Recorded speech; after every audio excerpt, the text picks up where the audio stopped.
We officially have 3 new bull calves here at Whitetail Acres Farm. And apparently it did not take them very long to figure out how to cause a little trouble. Everything had been going exactly according to plan. The calves were doing great, the mamas were doing great, and we had moved everybody onto a fresh section of pasture as part of our normal rotational grazing routine. We used the same temporary electric fencing setup we've successfully used for years. There was just one tiny little problem we hadn't accounted for. The fence worked perfectly for the cows, but the calves could walk right underneath it. And when those babies ended up on the wrong side of the fence, their mamas decided absolutely it wasn't going to happen.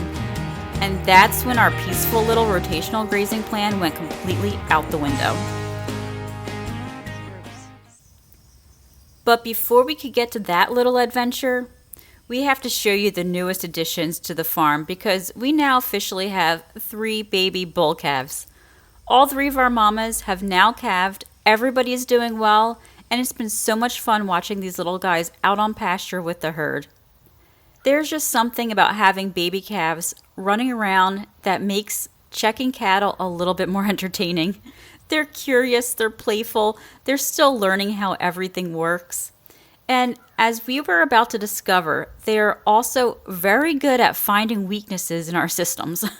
One of the things we love about raising our cattle this way is getting to watch these calves grow up right alongside their mamas out on pasture. The cows are able to graze, the calves are able to nurse whenever they want, and as they get a little older, you'll start seeing them nibbling grass right alongside their mothers. It's one of our favorite times of the year with the cattle.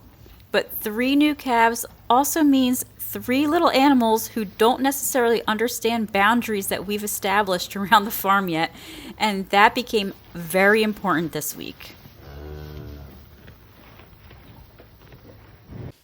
If you've been following the farm for a while, you've probably seen us move our cattle around quite a bit.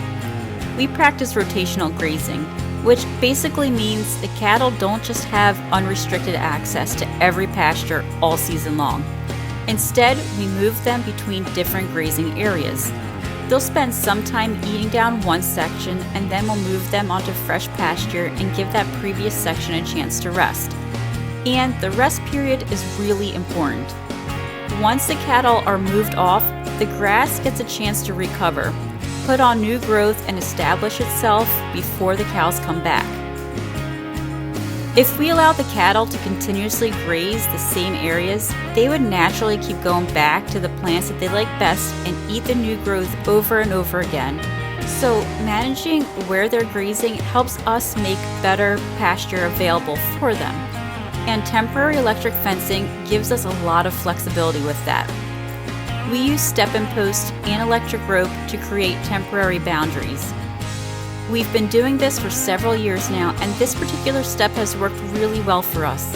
It's simple, it's relatively quick to install, we can move it whenever we need to, and because the adult cattle respect the electric fencing, we can divide areas without installing permanent fencing everywhere. Or at least, the adults respect it.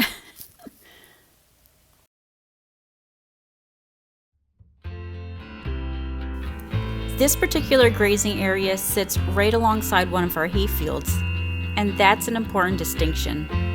One side is for grazing, the other side is for hay.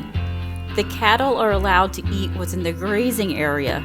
They're absolutely not invited to eat what's in the hay field. We're hoping to get our final cutting of hay off that field in another few weeks, so right now our goal is to let that grass grow as much as possible. We grow and bale our own hay here on the farm, and that hay becomes the cattle's feed during the winter when there's no longer enough pasture available. So protecting our hay fields is non-negotiable. Every mouthful those cows eat out there is essentially them eating into their own winter food supply. And apparently, they decided they like to get an early start. We had the cattle out in this paddock over here for grazing, and one of the babies, I suppose, ended up going underneath this temporary electric fence, and the mamas got upset and they ended up plowing down the fence and ended up in the hay field trying to get the babies. And Ryan ended up having to get the whole herd, the mamas and the babies, back into a different paddock. So what we're going to do now that we have little ones running around, I need to add an extra row of electric fence lower down, and then we're going to make sure it's hot so that way the babies don't end up where they're not supposed to, resulting in the moms ending up where they're not supposed to. We stopped what we were doing and headed out there to get everybody back where they belonged.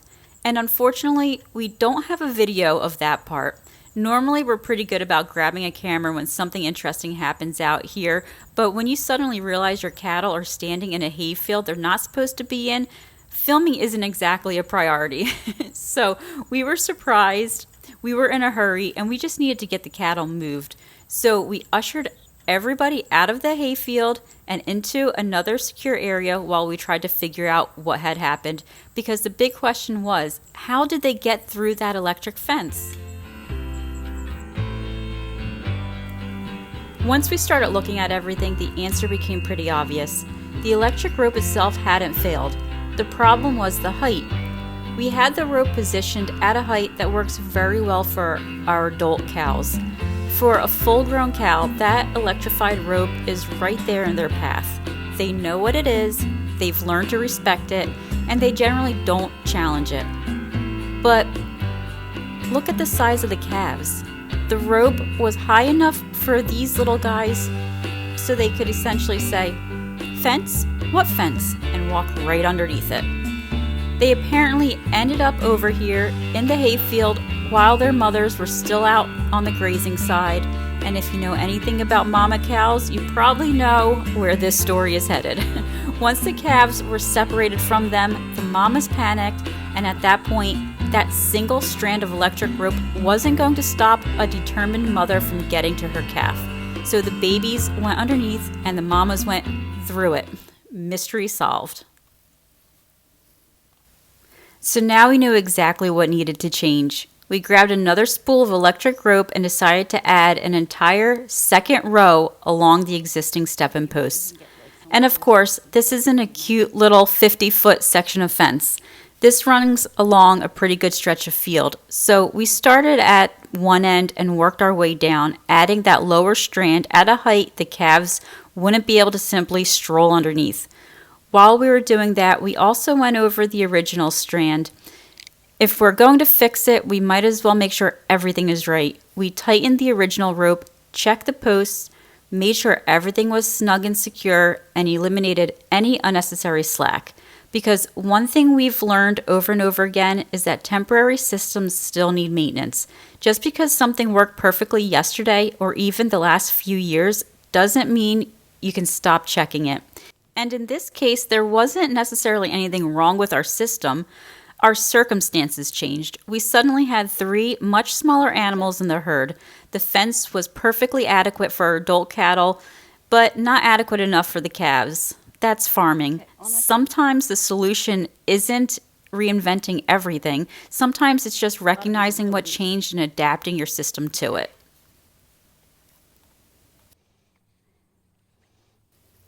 Once we had that second strand installed and everything tightened up, there was one more thing we needed to check: voltage. There's no point in putting up an electric fence if it isn't actually carrying enough voltage to deter the animals. So I grabbed the electric fence meter and tested the line, and thankfully everything looked good. We had enough voltage running through the fence that if one of those curious little calves decided to investigate that rope, he's going to get a quick little lesson.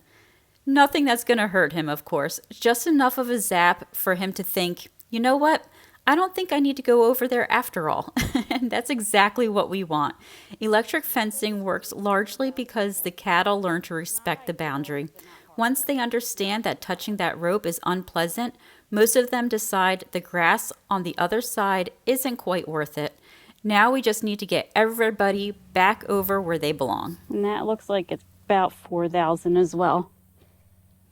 Again, you want it closer to the 7,000 if possible, but hopefully this is enough that it'll keep the babies from wanting to push through it and test it anymore. Hopefully it'll give them just enough of a shock just to keep them on the right side of the fence. Once the repair was finished, we opened everything back up and tried to move them back into the grazing area again. And naturally, now they didn't want to go. Cattle are funny that way. Put them somewhere you don't want them, they'll find it immediately. Open a gate and politely request that they walk into the field you've specifically prepared for them, and they're like, no thank you.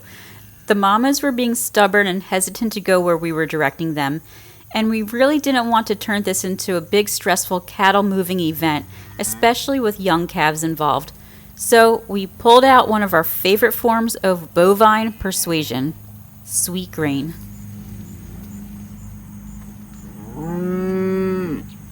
We only needed a small amount. We poured some grain out onto the concrete area inside the field where we wanted them to go, and then we waited. It didn't take very long.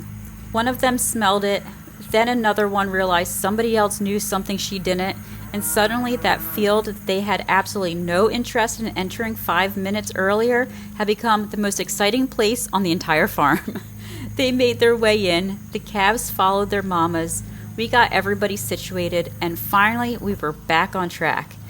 New lower electric rope, original rope tightened, fence tested, calves contained, mamas happy, hayfield protected, success. And as funny as this little adventure was afterward, keeping these animals where they're supposed to be really does matter to the bigger picture of how we manage this farm. Rotational grazing only works if we're actually able to control where and when the cattle graze. The fields they've recently left need time to recover.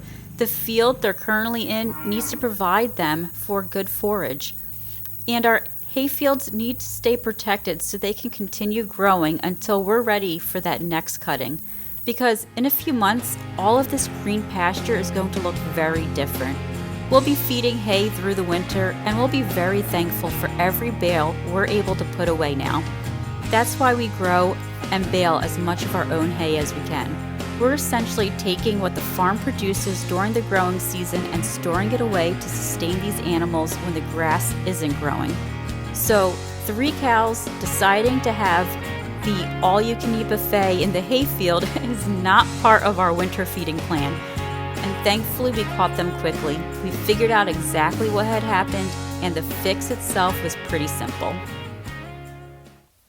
And that's life with cattle. You can have a system you've successfully used for years, and then 3 little bull calves show up and immediately discover the loophole nobody else found. But that's also part of what we enjoy about doing this. There's always something happening. There's always something we're learning. And just about the time that you think you've got everything under control, one of those animals usually finds a way to remind you that you don't.